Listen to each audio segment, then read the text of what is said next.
Let's face it, we live in a world where society is constantly on their phones, 24/7. At home, at work, and even with our friends. In fact, 85% of Americans alone use a smartphone on a daily basis. And a major contributor to this is social media. In today's day and age, social media has taken over our lives. Now, social media could be a great thing. But that doesn't mean it's all fun and games. At this point, it's our new normal. Affecting us in many different ways.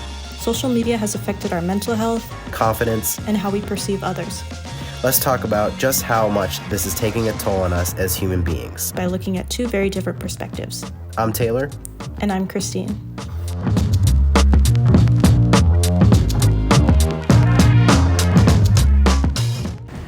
So you want to introduce yourself and tell us a little bit about what platforms you use and why? My name's Ethan. I'm a film student here at CCA. I'm Robin.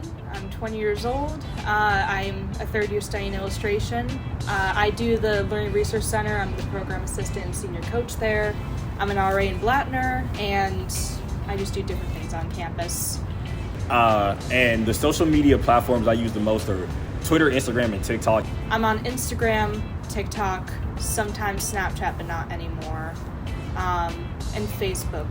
Twitter because, like, as a news source, it's like waking up and going outside and seeing the newspaper on the ground. That's like dabbing on your phone. TikTok because I see a lot of funny stuff on TikTok, and also I've become a content creator on TikTok, so that's a way for me to have any ideas in my head and be able to get them out to a wide variety of people. And Instagram because I feel like a lot of people have Instagram, or at least it's a pretty basic app to use if you're just posting pictures and stuff on your story. And I feel like it's also a really good generational bridge to bridge the gap between like Snapchat and like Facebook. You know, you have old people and younger people. I feel like Instagram's a happy medium in the middle where it has the intricacies of newer social media platforms, but it also has like the, post funny cat videos or post the little minion memes that the Facebook has, you know? So those are the reasons why I use it. Facebook is only for family. That was it. And also to make other accounts, if I'm honest. And then Instagram I use for both my personal and my art. I've used it for work before, both in high school and in college. Snapchat I only had for friends. I don't really use it anymore. And TikTok is the one that I've used most lately. I use TikTok every single day. So the first question I have for you is, how has social media impacted your confidence, positively and negatively? So I guess obviously the positive reinforcement from people that you don't know, you know, calling you funny or like calling you handsome or whatever, that's always the good stuff. Like getting hyped up is always good, but a downside is a lot of people start to compare themselves to other people. I think as a woman it's been a little tough just because there's the beauty standard that's on social media a lot. When they see other people's, you know, pictures on social media, they bought this house at this age, they're with this person, you know, they look like this, but people tend to think that that person is better than them, when in actuality you don't truly know that person. You know what's on the screen, but you don't know what's going on in here, if their home is bad, if they're not feeling well about themselves. Maybe they've been affected by different posts on social media as well, you know? So I feel like that's the biggest part, because humans naturally want what they don't have.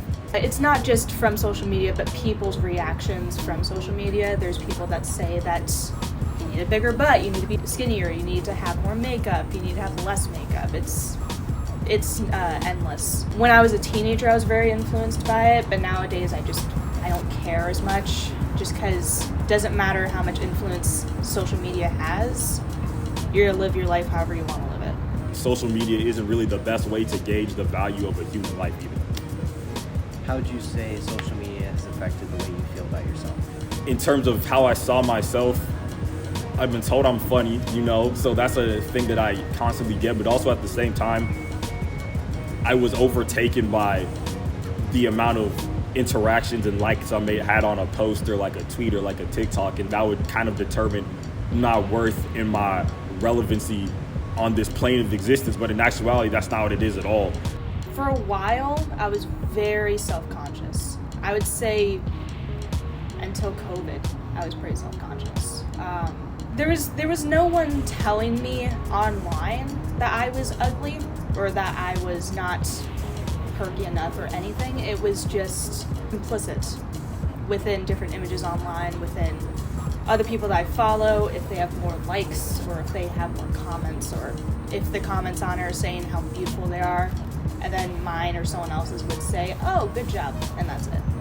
Not that there's anything wrong with you, is that people are gonna like what they like, people aren't gonna like what they don't like, but you should really be, if you're gonna post on social media, you do it for you.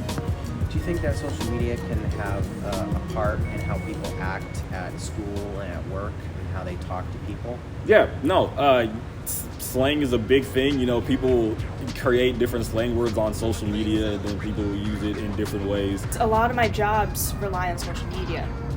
In high school, I was the social media manager for my school's Snapchat account. So if I wanted a break from social media, I didn't have that.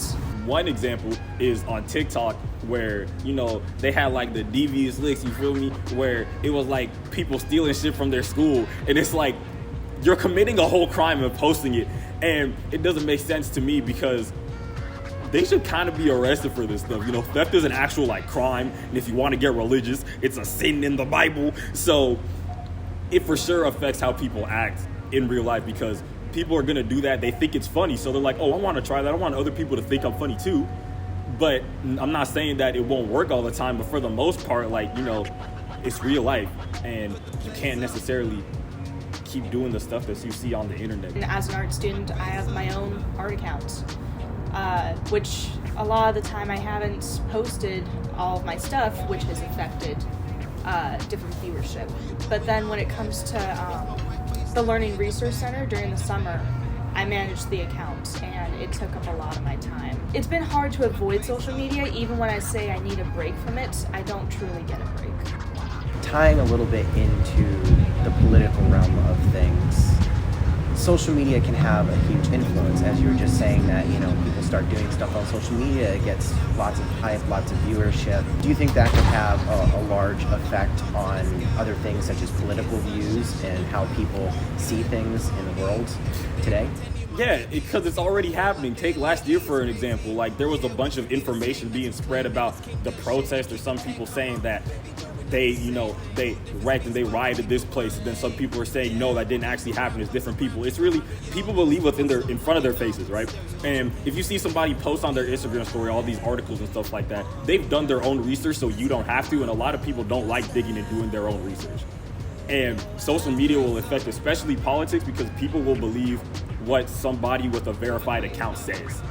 I've always had the same political view, more or less. Through coming up with different beliefs on my standpoint, I think Hassan Piker is a Twitch streamer. He was a big part in some of my beliefs, more so. I follow a lot of different left-leaning accounts on Instagram. A lot of the ones that are like very pro-choice or LGBTQ friendly or Black Lives Matter related. Especially with the spread of misinformation, especially the performative activism, when people were doing the whole black squares things for Black Lives Matter, when that really didn't do anything at all. Is just, what was that? Yeah, it's a trend. That's all it is. Politics is really, especially with social media, it's mostly became a trend, an aesthetic to say all cops are bad, an aesthetic to say Black Lives Matter, you know, but it's like, what are you really doing to contribute?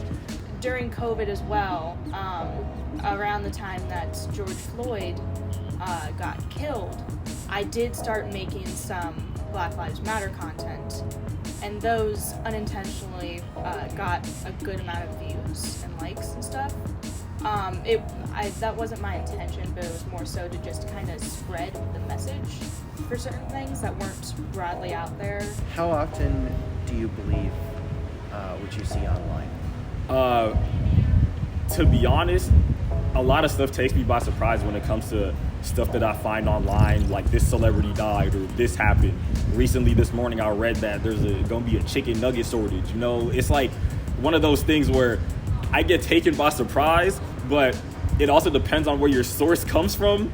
That's the thing with social media in general, because some people like seeing the world burn, I'd say. They like seeing everybody in a panic. They think it's funny.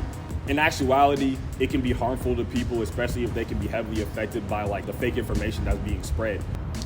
I mean, for me, I mostly look at news through Instagram, but I follow Philip DeFranco, and he talks about some different news things.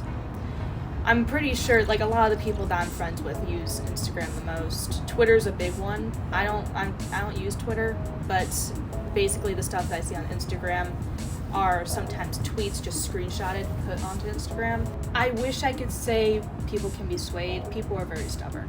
I think there's a way to sway people that are teenagers more so, or younger, but people that are young adults and up, it's really hard to change their minds.